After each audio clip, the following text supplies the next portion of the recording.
आपके सामने है क्लास 10th का इंग्लिश सब्जेक्ट का एक प्रैक्टिस पेपर सेट जिसका कि सेट नंबर 1 हम यहाँ पे सॉल्व करेंगे। हम देखेंगे कि मोस्ट इम्पोर्टेंट क्वेश्चंस को किस तरीके से हमें कितने वर्ड्स में आंसर देना है और साथ में कैसा आंसर लिखना है जिससे कि आप आपके एग्जाम में बहुत अच्छा स्कोर कर सकें। आपके नंबर अक्सर इंग्लिश में कट जाते होंगे और इसी समस्या का हल करने के लिए मैं यहाँ पे आ चुकी हूँ। आपको सारे क्वेश्चंस बहुत आसान भाषा में समझाऊंगी, उसके साथ साथ उनके आंसर को भी इतना सरल बना दूंगी कि आपको चुटकी बजाते ही सारे क्वेश्चन का आंसर याद हो जाएगा। तो हम जो मोस्ट इम्पोर्टेंट क्वेश्चंस हैं उनको देख लेते हैं और साथ में मेरे साथ वीडियो में एंड तक बने रहिए। इसका पीडीएफ आपको डिस्क्रिप्शन बॉक्स से डाउनलोड कर लेना है। यदि कोई प्रॉब्लम होती है तो आप फिर इसका स्क्रीनशॉट लेकर रख सकते हैं। फिर चलिए हम यहाँ पे स्टार्ट करते हैं। वीडियो को लाइक और शेयर करना मत भूलिए। साथ में यदि आप आपके एग्जाम में अच्छी परफॉर्मेंस चाहते हैं तो साथ में चैनल को सब्सक्राइब भी जरूर कर लें। हम यहाँ देखते हैं कि सबसे पहले आपका एक रीडिंग सेक्शन आता है, तो उसमें आपको हमेशा पैसेज दिए जाते हैं।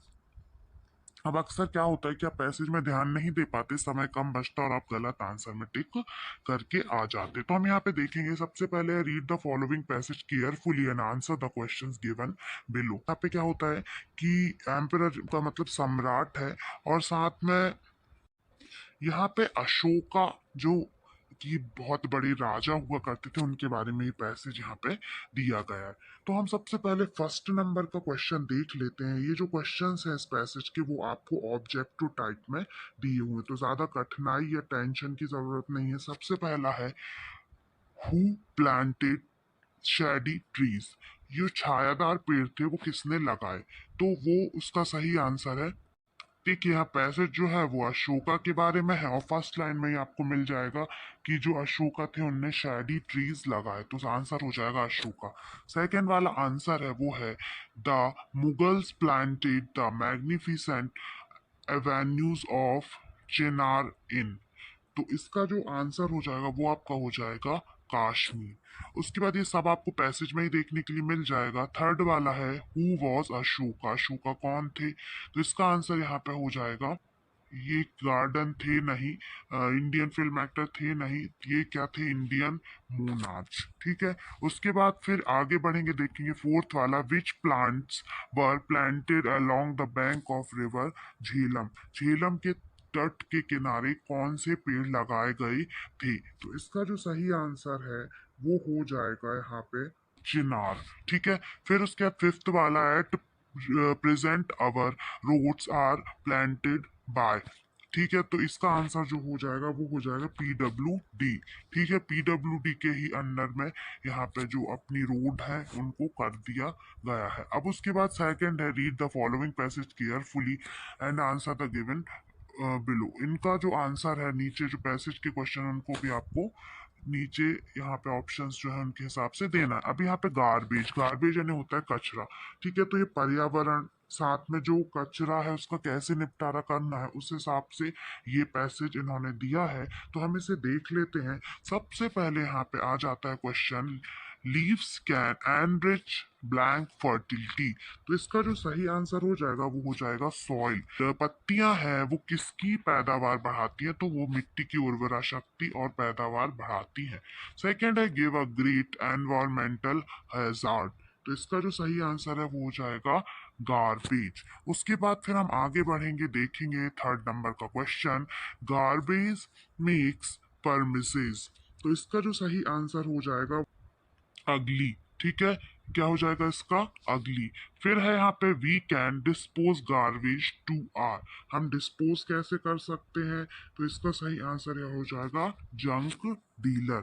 फिर उसके बाद यहाँ पे आगे बढ़ेंगे पांचवे में garbage can be reused by. Reused कैसे किया जा सकता है गार्बेज को, रिसाइकलिंग, रिसाइकल करके। अब उसके बाद फिर हम देखते हैं सेक्शन नंबर बी। तो सेक्शन नंबर जो बी होता है वो होता है एक राइटिंग सेक्शन।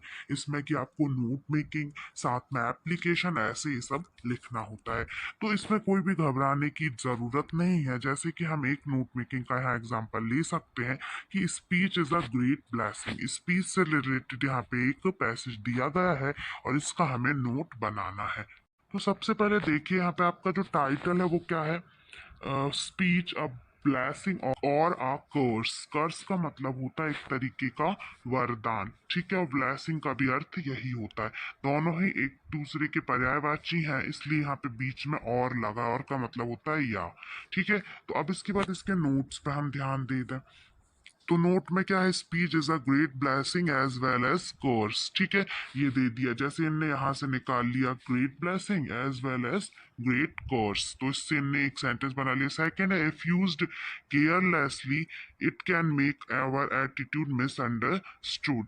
ठीक है, तो जो हमारी वाणी है वो यदि हम गलत तरीके से प्रयोग करें तो ये हमारे एटीट्यूड को कम्प्लीटली गलत फहमी का यहाँ पे शिकार बना देगी सामने वाले को, सामने वाला हमारे बारे में गलत सोच बैठेगा। तो इस सेंटेंस को इन्हें शॉर्ट उसमें लिख दिया, it can create an enemy और फ्रेंड, क्योंकि ये जब किसी को भी गलत फहमी का शिकार बना सकती है तो ये हमारे एनिमीज को भी क्रिएट कर सकती है और हमारे फ्रेंड्स को भी बढ़ावा दे सकती है। मतलब हम चाहे तो अपनी वाणी से हमारे ज्यादा से ज्यादा दोस्त भी बना लें और चाहे तो ज्यादा से ज्यादा शत्रु भी बना ले। It should be use carefully, इसे हमेशा केयरफुली यानी सावधानी पूर्वक यूज करना चाहिए। तो इस तरीके से ये जो पैसेज है उसका आपको सार बताना है, वो भी अपने छोटे छोटे सेंटेंस अपने द्वारा बना के, जिस जो कि ग्रामेटिकली करेक्ट हो। फिर उसके बाद हम यहाँ पे देखते हैं question number 4, write an application to your principal for giving your book from the school book bank. आपको आपके प्राचार्य को एक आवेदन पत्र लिखना है जिसमें कि आप अपने बुक बैंक से बुक्स को इशू करवाना चाहते हैं। तो ये देखिए, ये रहा एप्लीकेशन। उसी फॉर्मेट में आप सबसे पहले टू द प्रिंसिपल, फिर स्कूल का नाम, फिर जगह का नाम, उसके बाद फिर यहाँ पे सब्जेक्ट लिखेंगे granting books from the book bank. आप बुक बैंक से बुक्स लेना चाहते हैं। फिर उसके बाद I beg to say that I am a student of class 10th section A of your school. My father is a motor mechanic. मेरे पिताजी जो है वो मोटर के मैकेनिक है, इसलिए मैं यहाँ पे बुक बैंक चाहता हूँ। क्लास 10th का स्टूडेंट हूँ and I am unable to buy book.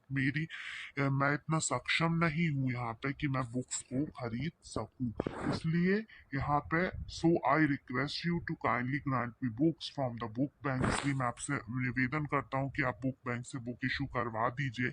I shall be highly grateful to you for your kindness. आपके इस दयालु व्यवहार के लिए मैं आपकी हमेशा ऋणी रहूंगा या आभारी रहूंगा। फिर थैंकिंग यू नेम लिख देंगे, हाँ योर फेथफुली भी आप लिख सकते हैं।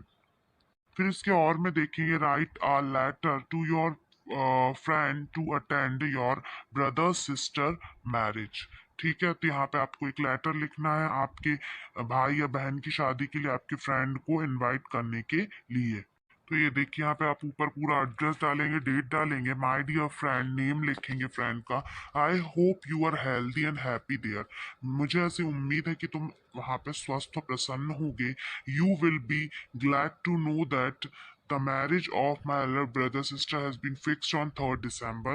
तुम्हें ऐसे जान के खुशी होगी कि मेरे बड़े भाई या बहन, जिसका भी आपको लिखना है, किसी एक का यहाँ पे लिख दीजिए, उनकी जो शादी है वो तय हो गई है इस तारीख को। We will send you the invitation card soon. हम तुम्हें जल्दी ही जो आमंत्रण पत्र वो भेजेंगे। I am very eager to see you. Please come here 3-4 days before the marriage date. We shall have a very nice time. मैं तुम्हें देखने के लिए बहुत उत्सुक हूँ। साथ में तुम 3-4 दिन पहले शादी के आ जाना और हम बहुत अच्छा समय व्यतीत करेंगे। Rest on meeting. बाकी का जो मिलने के बाद बात होगी। योर्स एज एवर, हमेशा के लिए तुम्हारा। नेम यहाँ पे आपको फ्रेंड का लिख देना है। तो ये बहुत ही सरल था जो कि इजीली आपको याद हो जाएगा। उसके बाद है, right a paragraph on any one of the following topic. किसी एक पे आपको एक पैराग्राफ यहाँ पे लिखना है। तो वहाँ पे जो 4 टॉपिक्स थे उनमें से हमने वंडर्स ऑफ साइंस का यहाँ पे ऐसे ले लिया है। तो इसमें एक एक सेंटेंस समझाना तो पॉसिबल नहीं है क्योंकि फिर वीडियो बहुत लॉन्ग हो जाएगा। तो मेन पॉइंट बता देती हूँ कि किसी भी ऐसे में इंट्रोडक्शन में आप सारा उसकी जानकारी दे देंगे, फिर उसके पॉइंट्स बनाएंगे। साइंटिफिक इन्वेंशन, क्या क्या वैज्ञानिक आविष्कार हुए, means of transport and communication मतलब यातायात और संचार के साधन के बारे में लिखेंगे। मेडिसिन और सर्जरी यानी किस प्रकार से चिकित्सा जो है वो उसका विकास हुआ है। फिर कंप्यूटर डिसएडवांटेज यानी इसकी कुछ हानियां भी हैं विज्ञान की, उनको लिखना, और 7th नंबर का पॉइंट आपको कंक्लूजन में लिख देना है। फिर उसके बाद जो क्वेश्चन है वो है right a paragraph in about 150 word on online education. Online education पे 150 शब्दों का पैराग्राफ लिखना है। तो यदि आपको ये याद हो तो आप भी लिख सकते हैं ये, और यदि आपने नहीं लर्न किया है तो आप ऐसे को लिख सकते हैं। अब एक बात और ध्यान दीजिए यहाँ कि इनमें से आपको और भी कोई दूसरा ऐसे पहले से याद हो, निबंध याद हो, तो आप उसी को ही एग्जाम में लिख के आइए। ठीक है, उसके बाद फिर है question number 6, on the basis of picture given below right a short paragraph. Short paragraph आपको इसके बारे में लिखना है। आप यहाँ देखिए, यहाँ पे अर्थ बनी हुई है, सेव वाटर सेव अर्थ का यहाँ पे एक कोटेशन दिया हुआ है। देखिए ये जो है बहुत ही इजी पैराग्राफ है, और इसको यहाँ पे आप एग्जाम में लिख सकते हैं। यहाँ वाटर के बारे में दिया हुआ है, और कुछ इम्पोर्टेंट यहाँ पे लाइंस भी दी हुई हैं, तो इन्हें आप पढ़ लीजिए। फिर उसके बाद आ जाते हैं हम क्वेश्चन नंबर 7 पे, जिसमें कि जो ग्रामर जो आपका सेक्शन है सी, उसके अंदर आ जाता है। इसमें fill in the blank choosing the correct alternative given in the bracket. आपको ब्रैकेट में दिए हुए वर्ड्स में से एक वर्ड को चुनना है और यहाँ पे फिल इन द ब्लैंक्स को फिल कर लेना है। तो यहाँ पे फर्स्ट हम देखेंगे he is S D M. तो एस डी एम हिंदी में एस से शुरू हो रहा है, तो हमेशा हिंदी का स्वर देखिए तो आपका कभी भी गलत नहीं होगा। तो ए यहाँ पे जो है वो स्वर है, इसलिए इसमें एन आ जाएगा, स्वर के आगे एन आता है। फिर I haven't bought milk today, तो यहाँ पे क्या होगा, नॉट, यदि नॉट वाला सेंटेंस है तो एन ही का यूज होगा। यदि सिंपल सेंटेंस होता तो यहाँ पे आपका सम आ जाता। थर्ड नंबर का है how blank sugar do you take in tea. तो इसमें जो शुगर है वो आपका कैसा है, अनकाउंटेबल है, तो इसका हो जाएगा यहाँ पे मच, हाउ मच शुगर। ठीक है, तो इसके फोर्थ वाला है they have been playing here blank morning, तो इसका हो जाएगा सिंस, सिंस मॉर्निंग, मॉर्निंग से लेकर अभी तक खेल रहे हैं, तो इसलिए यहाँ पे सिंस आ जाएगा। फिफ्थ है we blank wear mask in crowded places, तो यहाँ पे शुड आएगा कि हमें जो भीड़ वाले एरियाज हैं, स्थान है, उनमें मास्क पहनना चाहिए। सिक्स्थ है my brother is very strong he blank lift 100 kg of weight, मेरा जो भाई है वो बहुत स्ट्रांग है और वो 100 किलो वेट उठा सकता है, तो यहाँ पे कैन का यूज हो जाएगा अपनी क्षमता बताने के लिए। तो स्टूडेंट्स ये था आपका पेपर सेट नंबर फर्स्ट, जो कि मैंने आपको क्वेश्चन नंबर 7 तक इसमें कंप्लीट करवा दिया है। नेक्स्ट पार्ट में हम क्वेश्चन नंबर 8 से कवर करेंगे।